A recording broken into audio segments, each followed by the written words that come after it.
So just to refresh everyone's memory, we're learning The Twinkle in Your Eye by Rabbi Yitzchak Ginzburg. It's about, the part we're doing now is about 10 specific mitzvahs that relate to memory preservation. Now that sounds good. And how are we going to remember the 10 specific mitzvahs that relate to memory preservation, you might want to ask. And we do that by linking them to the Sphera chart that we'll quickly review on page 77. If you have the book, The Twinkle in Your Eye, you can open to page 77, or else I'll act it out. So don't panic if you don't have the book. More people put their cameras on because it just brings down inspiration, seeing those faces. Okay, so on 77 is the Sphera chart, the great Kabbalistic Sphera chart, and Rav Yitzchak really connects a lot of things with this Sphera chart. It's like being that he's a Makubal, a Kabbalist. I guess this is one of those famous charts. So we remember Chachma, Bina, and Das. It's a segel. And then we have, which is that Hebrew vowel. And then so that's the intellectual of the Spheros. And then we have Chesed, Gevurah, Tiferes, which is the emotional level, the Netzach, Hod, and Yesod, the next segel, and that's behavioral. And then we have Malchus. And one of those 10 mitzvahs that relate to memory preservation gets hung on this. So we know everyone has the chart memorized, of course, because you can't avoid it if you're a student of the inner light of Torah. And we already did Chachma, which is remembering Shabbos, and we did Bina. Oh, and the inner part of Chachma is Bittul. Rabbi Yitzchak really emphasized the inner quality, the panemius of each of the Spheros. So Bittul goes with Chachma. The inner part of Bina is Simcha, and that's connected with Rosh Hashanah, Purim, and Pesach, because these are 3 mitzvahs that are mentioned in terms of memory and Simcha. And then last week we did Das, which is remembering to eradicate Amalek, which attacks at Das to cut off the intellect from the emotions. We're not going to let Amalek do that to us. And then last week we just started Chesed. We started Chesed, loving kindness, the inner part of which is Ahava, love. And we'll just review. We did about it. So we're on page 101. And we did about a page and a half last time, the introduction to Chesed. So now we'll finish it and start Gevurah. So we're working our way through these 10 mitzvahs that help preserve memory.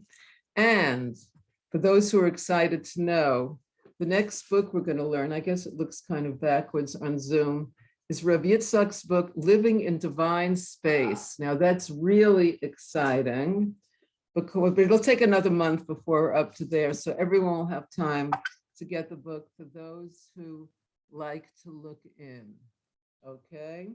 So Living in Divine Space is about the 6 constant mitzvahs that every man, woman, and child needs to remember and do all the time. And they form like a cube to the northwest, south, and east, and up and down. And we're going to learn about them. And it's like a meditation, and it's super cool. So just to give everyone a month notice to get this new exciting book, Living in Divine Space by Rav Yitzchak Ginzburg. But now we're back to page 101 in The Twinkle in Your Eye. And more people are appearing. This is very exciting. Just if I can, I love everyone who has their cameras on, and you consider that a personal wave if you have your camera on. Great. Okay, so Chesed is loving kindness. What makes the world go round? So that's love, the inner part. And it's the Mitzvah of Sadaka. And we're going to see how it all fits together. We started last week. Okay, here we go. On the Shabbos preceding the month of Adar, when Purim is celebrated, we read the mitzvah to donate a half shekel to the temple. Machzis HaShekel, it's Parsha Shkalim, and it's the Shabbos before the month of Adar when Purim occurs. Yes, this year we have 2 months of Adar, so it's the second one. So Parsha Shkalim. So last week I didn't tell this very interesting story that I heard from Y.Y. Jacobson about Matzis a shekel, an interesting story that I'd like to share with you. So the story takes place in the time of the Ksav Sofer, who was the son of the Chatam Sofer. I guess it's probably around the late 1700s. I should have Googled it ahead of time, but you get the general idea. And he was a famous Rav in Central Europe. And I guess on his father's yurtzeit, the Ksav Sofer made a gathering. And to celebrate, he had in his family, in his possession, a Matzis HaShechel from the time of the Beis Hamikdash, a very rare item indeed. And for everyone to enjoy and have a chance to hold on to it, something that was used in the Beis Hamikdash, he passed the half shekel around to the crowd, and it didn't come back. And they waited, and it didn't come back. And he asked everyone to put their hands in their pockets, and no one accidentally seemed put it in their pocket. They didn't know what to do. And then they said, let's look. And then the Ksav Sofer said, let everyone look in their friends' pockets. And one older chassid said, please, let's look again before we do that. Because in respect of my friendship with your father, please let's wait before we do that. And the Ksav Sofer agreed. And again, they were looking. And then he said again, let's look. And everyone look in their neighbors' pockets. And again, this elder chassid said, no, let's wait before we do that. And a third time. And then finally, a waiter came running in and said he found the half shekel on a tray. Someone had accidentally put it down on a tray. Now it was found. So the Ksav Sofer turned to this elder chassid and said, why were you so anxious that we shouldn't look in everyone's pockets? And he said, because I also inherited such a coin from the Beis Hamikdash, and I have it in my pocket.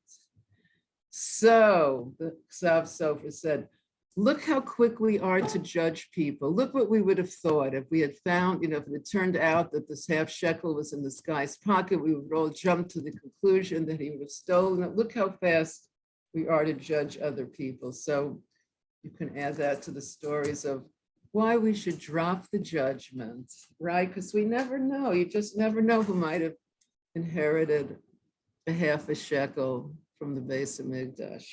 Okay, that's my Matzis HaShekel story. So now we're 3 lines down on page 101. This is one of the few mitzvahs that the Torah explicitly associates with memory. That's our subject. Quote, you shall take the atonement money, the Kapora money from the children of Israel, and you shall donate it for the service of the Ohel Moed, the tent of meeting, and it shall be for the children of Israel, a reminder before Hashem to atone for our souls, a reminder before Hashem. And that's a quote from Shmos 30:16. Okay, nowadays, until the Beis Hamikdash is rebuilt, we commemorate this mitzvah by annually giving an equivalent amount to charity. Like it's usually someone sets it up in a shul before Shabbos Mavorchim Adar, and people have a chance. Here it's very easy in Israel to get half shekels. I guess they use silver 50-cent pieces in America, but you get the general idea. Okay, now, Rabbi Shneir Zalman of Liadi, the Alter Rebbe, the Baal HaTanya, emphasized that Sadaka in general is the all-inclusive mitzvah of the Torah. Now, this is a quote from Tanya, chapter 37. One can understand why our rabbis of blessed memory so strongly emphasize the virtue of tzedakah, declaring that it balances all the other mitzvahs, because it is the core of the positive mitzvahs and surpasses them all. In the case of tzedakah, which a man gives out of the toil of his hands, all the strength of his vital soul is embodied in his toil to earn his or her livelihood. When he gives his money away to charity, his entire vital soul ascends to Hashem.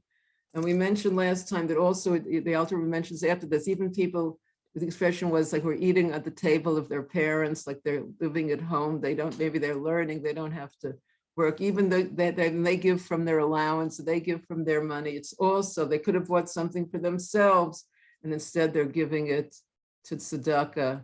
And this also elevates their soul. So we can all give tzedakah and experience the soul elevation. Okay, so we're on page 102 for anyone who just tuned in. So Hashem in his loving kindness gave us the mitzvah of Sadaka. Isn't that interesting? Just that sentence, that Hashem in his loving kindness gave us the mitzvah of Sadaka, and the mitzvah of the silver half shekel in particular, to atone for our souls. Such a good thing, kapora. Anytime we give Sadaka, to have an idea that this is a kapora, very humble. Sadaka is an act of loving kindness on our part.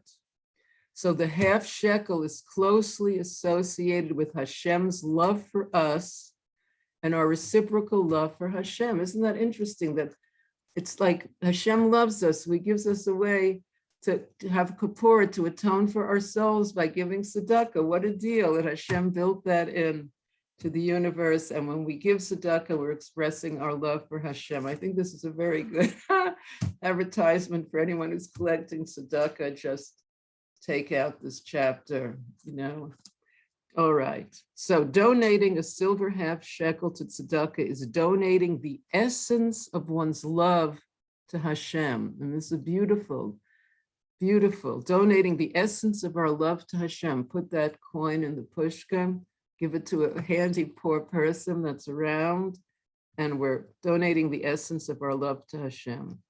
An animal sacrifice or a meal offering atones for the soul of one who offers up the sacrifice.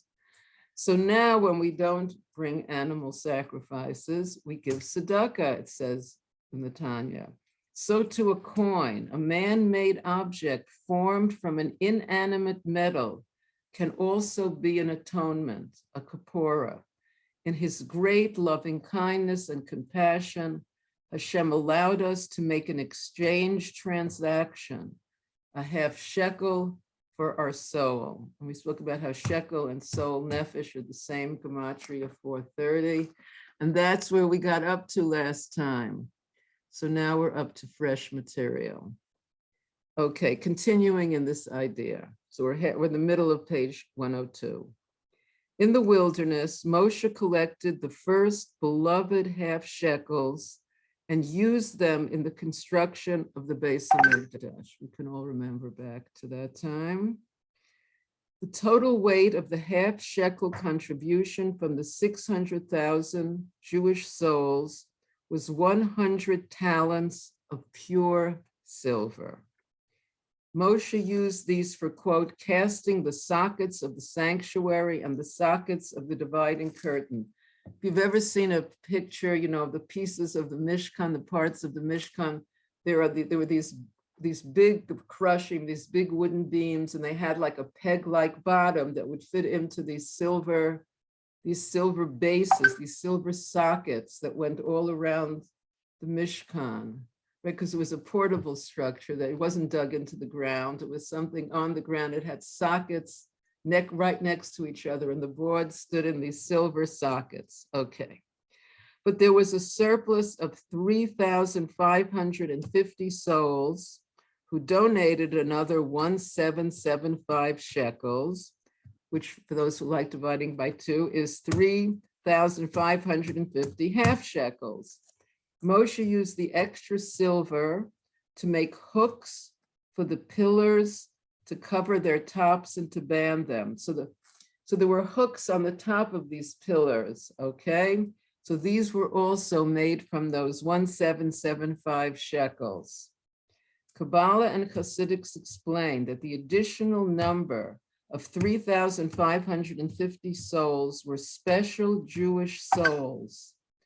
Like the hooks that were made from their donation, they are the connecting force that binds the mainstream of the Jewish people to the realm of sanctity, of holiness.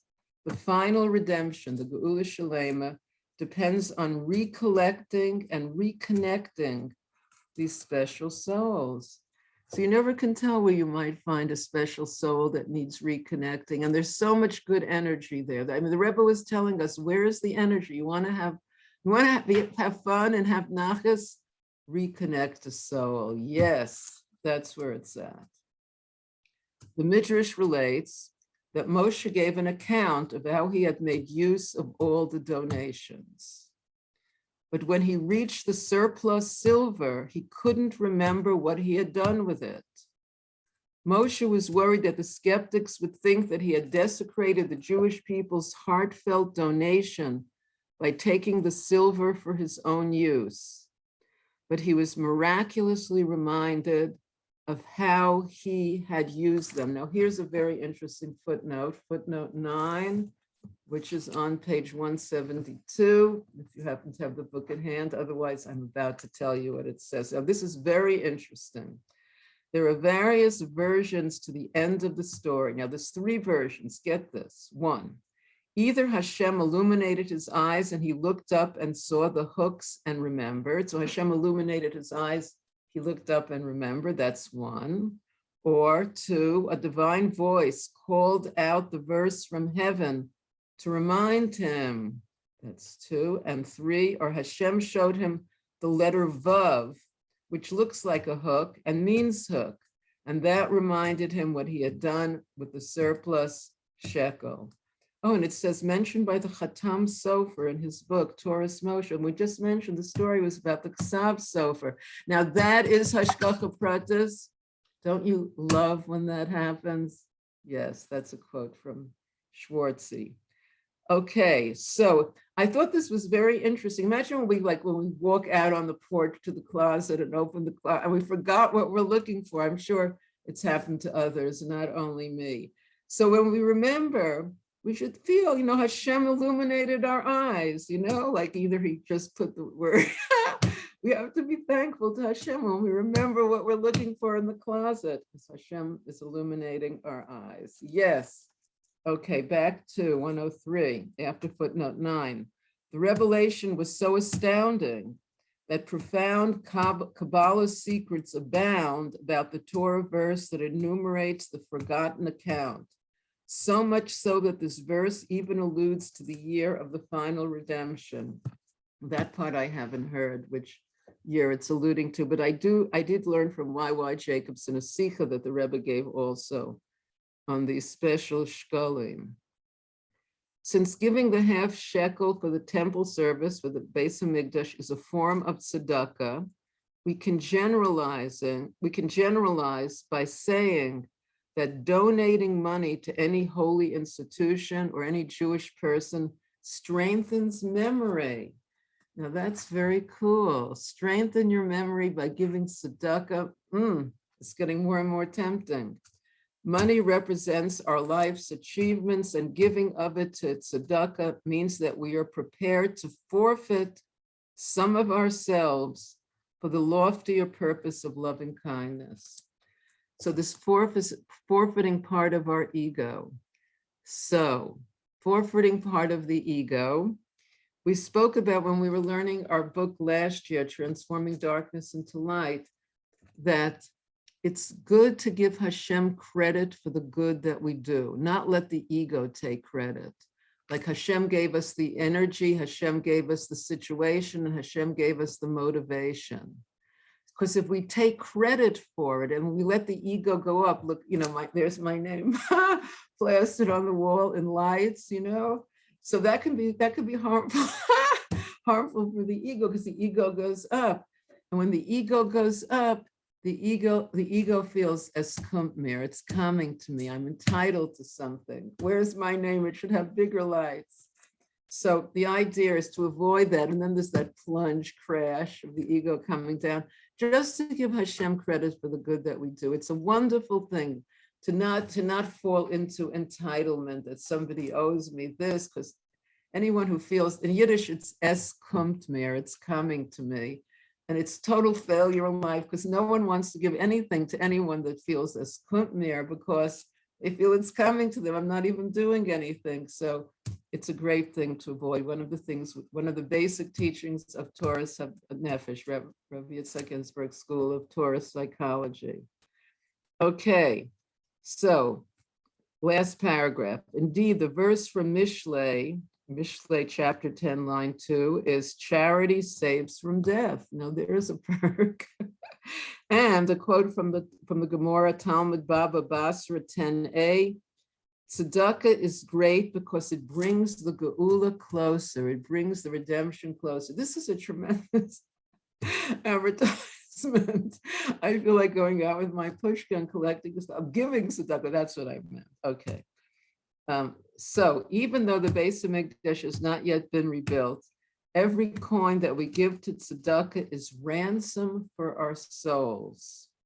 Moshe's experience with making accounts, forgetting, and subsequently remembering teaches us that we too should keep our own meticulous accounts of the money we receive and how we use it, particularly if it is intended for public use. And I think it's really when it's intended for public use. When I first became from 47 years ago, I met a second cousin that I hadn't met before that actually grew up from and became Chabad. And at that time, 47 years ago, they had a little baby. They were just married a year and a half or something. And she was teaching at Beis Rivka, and he was learning in the kollel, and they really didn't have a lot of money coming in. And she told me the way they managed was they just they just lived simply, frugally, and they never actually did subtractions because they wanted to leave room for miracles. They wanted to leave room for, Hashem when no one was looking. And they managed to do that. And then they went off to Shlichus in Bologna 46 years ago. But when we're doing public money, when we're doing communal money, we're not supposed to just like, we're supposed to actually keep an account. All right, I'm gonna have to do tshuva on that a bit, but it's always good to do tshuva. Okay, so we did chesed, which is tzedakah, and now we're up to Gevurah on page 105. Gevurah is might, strength, restraint. It's like the Levium, it's like fire that goes upward. The Levium, the song of the Levium went upward. It's blowing your own horn, which is, it's a strange, which is what it sees, the trumpet, the shofar, any musical instrument. Okay, I hear the beautiful sound of rain in Eretz Yisrael. The holy rain of Eretz Yisrael is fallen. Okay, so here we go. Another mitzvah that relates to halves is Hashem's mitzvah to Moshe to make trumpets for the sanctuary, for the Mishkan. Making the trumpets was a mitzvah for Moshe's generation, and we do not observe it today. However, blowing trumpets when faced with war, for example, is one aspect of this mitzvah that is intended for all generations. I mean, in our local shul in Bad Ayin and other places in Eretz Yisrael, and during difficult times, they blow shofars. It's like, it's still actually being done. Now, here is a quote from Chumash Bamidbar, and there's a line here that's a song, very popular Chabad Niggin. Okay, so let's see if we can find it. So let me read the quote. When you come to war in your land, over the enemy who oppresses you, you shall blow the trumpets, and you will be remembered before Havaya, your God, and you will be saved from your enemies. And on the day of your joy and on your festivals and at the beginning of your months, you shall sound the trumpets over your burnt offerings and over your peace offerings, and they shall be a remembrance, again the word remembrance, before Hashem, before your Hashem. Okay, so the song is, you shall sound it. Oh, and I see now, singing is, singing is not one of my strong points, but I'm just going to say the words. Uskatem b'chatzot, sounds familiar? Al olosechem v'al zivchei shalmechem. Popular tune. If you've heard it, you'll recognize by hint at it. It's sung quite frequently. Okay, so that's the next word here too, the bottom of 105. So if you begin losing your memory, especially if your sense of hearing is also on the decline, I think that's supposed to be a joke, I'm not sure. It might be a good idea to learn to play the trumpet or any instrument. The trumpet blast includes all other sounds and overtones as we see.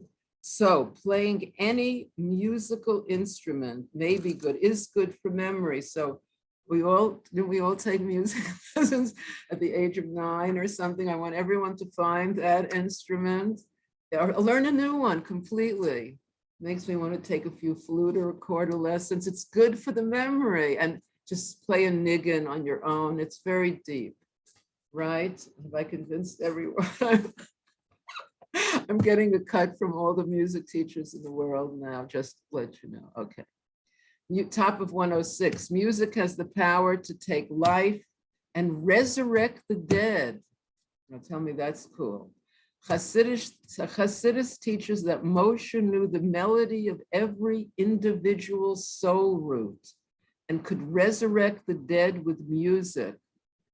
That's cool. Somebody who knows the melody of our soul root. Very special. Reb Hillel of Parach, one of the greatest Chabad Hasidim, described this entire world as a search for a lost melody. Interesting. When we hear our tune, the strings of our soul root resonate to it, and it revives our soul. So beautiful. I mean, sometimes when we hear niggin, a certain niggin can have that effect. You hear it, and it somehow revives our soul. Yes. The initial impact of hearing it paralyzes us for a moment, but then it immediately revives us. With this thought in mind, listening to music, especially when we play it ourselves, is a therapeutic power for memory and old age. Oh, it's getting more and more tempting, whatever it was. Whatever it was that when we were playing when we were 9 years old, it's time to take it out again. Yes, yes, that's the attitude. Play that violin. It's good for memory. Yes, yes, I can see everyone is very inspired. Okay, good. That's the attitude. I think tonight, after this class, I'm taking my bamboo flute down. We're hanging decoratively on the wall. The shofar and the trumpet were often blown together in the Beit Midrash, so playing music for improving memory is also related to Rosh Hashanah, when we are commanded to sound the shofar for remembrance, zichron teruah, as we say in the davening. In it, the shofar for remembrance, again, we're going to have to review this before Rosh Hashanah. Someone remind me. In addition, the trumpet, and even more so the shofar, is an almost exclusively male instrument, emphasizing the connection between memory, zikaron, and masculinity, zachar. There are 3 sectors of the Jewish people: Kohanim, Leviim, and Yisroel. They correspond to Chesed, Gevurah, and Tiferes. We know the Kohanim are Chesed because the end of their bracha, which we get to hear very free every day in Israel, is to bless the people ba'ahava. Like, as a matter of fact, if a Kohen doesn't love somebody that's there, the congregation, they have to walk out during Birchas Kohanim, because the Kohanim have to love everybody for the bracha to come through them. So Kohanim are love, Leviim are Gevurah, because it's like they're singing, and singing goes up like a flame goes up. And the Jewish people there in the center are Tiferes, which we haven't gotten up to yet. Playing a musical instrument is part of the service of the Levium, which is why we associate it with Gevurah. And that's this. So that's the idea that, you know, they played music, they sang, they played music. It was really a happening place, the Beit Midrash, with music and instruments and singing. Wowee. Okay, so that was I'm sure that encourages everybody, because we're learning this to improve our memory. So it's again, we're learning the 10 mitzvahs, which are each one, which are good, which the Torah gives us 10 mitzvahs, which are good for preserving memory, and we're hanging them on the Sphira chart, and we're up to Gevurah. Okay, let's do a little more. The mighty trumpet. In the 7th century BCE, after a prolonged period during which the festivals had not been observed in the Beit Midrash, King Hezekiah completed the renovation of the temple of the Beit Midrash, and the Jews were once again able to celebrate them. The first festival, the first Yontif that they observed was Pesach. One verse in Chronicles in Divrei Hayomim describes the tremendous joy with which the people celebrated together with the priests, with the Kohanim and the Leviim, who played music on mighty instruments, which are in Hebrew clay o's, which were trumpets. You know, just now, it's interesting, while I was trying to think of Divrei Hayomim, for the 1 second, I couldn't think of it. And then when it appeared in my mind, I remembered to thank Hashem. I think we really have to do that when we remember, when we can't remember, and then we remember, let's give Hashem credit for lighting it up in our minds, because it's, you know, it's quite helpful. And it's good to give, it's a good gratitude is a wonderful midah to cultivate. Okay, so we're back here on top of 107. The word might, oz, which is ayin, Zion, is one of the many synonyms for strength in Hebrew, each of which has its particular nuances and overtones. In particular, might, in quotes, implies the paradoxical ability to simultaneously bear two opposite states, particularly with reference to the sense of hearing. But let's look at these words. Paradoxically, the paradoxical ability to simultaneously bear two opposite states. And this is, you know, we spoke about that in Rabbi Yitzchak's book on the Aleph base. The meditation for Aleph is bearing paradoxes. I guess that's kind of the shape of the Aleph. It's to bear a paradox. And we spoke about this in many different contexts. And I guess there's a certain gevurah, it's a certain strength to do it. We spoke about how Rabbi Elazar, the son of Rabbi Shimon Bar Yochai, said, weeping is on one side of my heart and joy is on the other, chedva is on the other. So this is Jewish life. There's like no way to avoid it. It's bearing, sanity is basically bearing the paradox. It's like, you know, it's sanity. This is a great ability to have to bear the paradox because it's always changing. So there's always new things to cry about and new things to be joyful about. And we have to bear both. I remember I've quoted this before, but Rav Yitzchak spoke about once when he was teaching in 770 about how we have to be sane and insane at the same time, because we have to see reality accurately in order to honestly empathize with people who are suffering. And at the other hand, we have to believe the next moment could be the Geula Shalema. So it's a paradox. So this bearing the paradox. So this is Gevurah. So a mighty instrument in this context relates to the blast of a trumpet as a sound that includes other sounds within it, the fundamental pitch and secondary overtones. You know, it's interesting how mathematical music is, like C, middle C on any instrument is 256 vibrations per second. Like if you have a string and you're able to count very quickly, or even to, you know, there's machines that measure it, the string is vibrating 256 times in 1 second. And high C, one octave above, is 512 vibrations per second, exactly double. And every octave is double of what the note was in the previous octave, which is very interesting. That's why musicians and mathematicians often have something in common, because there's such math involved in the relationship of the musical notes and their overtones and octaves. Okay, so I wanted to share something. Since last week was the Alter Rebbe's Yurtzeit, Chaf Dalet Teves, and we had the schus to be able to go and bring at Kever Rachel and Beis Lechem and being anywhere in Beis. It's really exciting. A lot of Jewish history took place in Beis Lechem. Rachel passed away there and is buried there. Wow.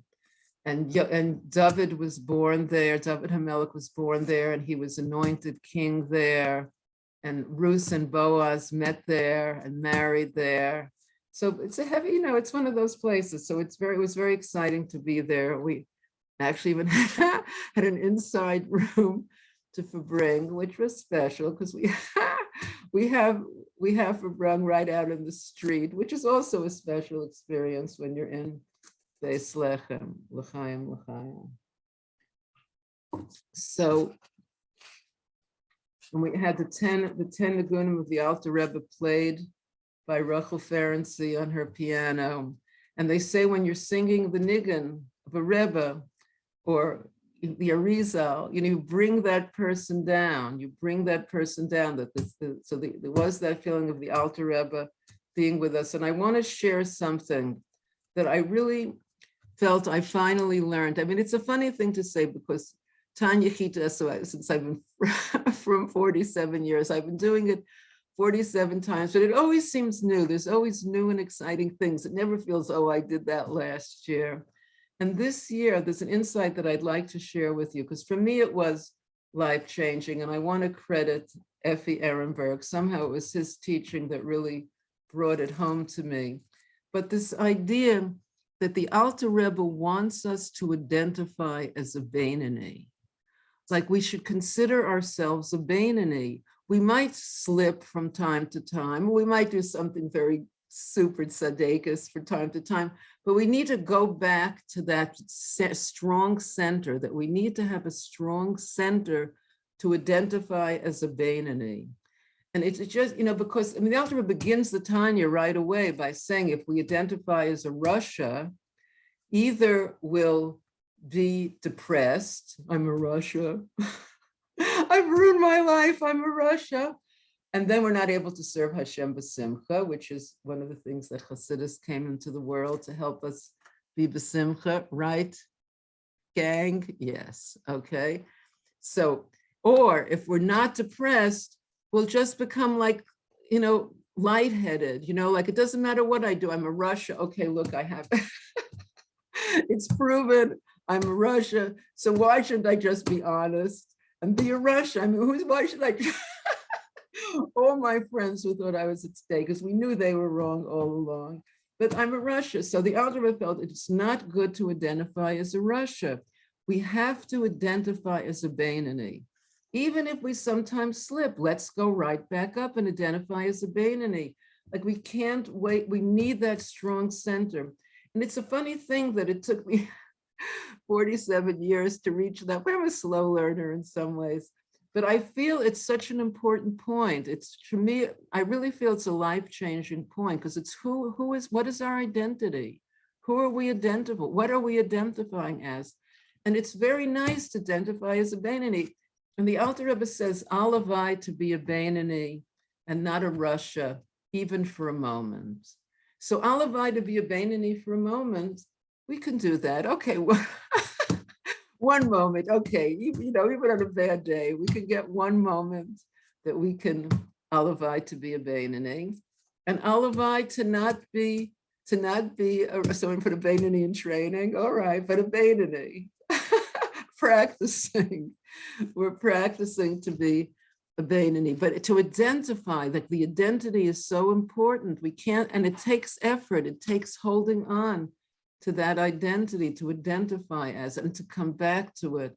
And I think it's very life-giving idea. And it's really what the Alter Rebbe wanted, because if we read other things like from the Alter Rebbe, like Torah Or and Likutei Torah, the Alter Rebbe always refers to the Tanya as Sefer Shel Beinonim, and we call it Tanya from the first word.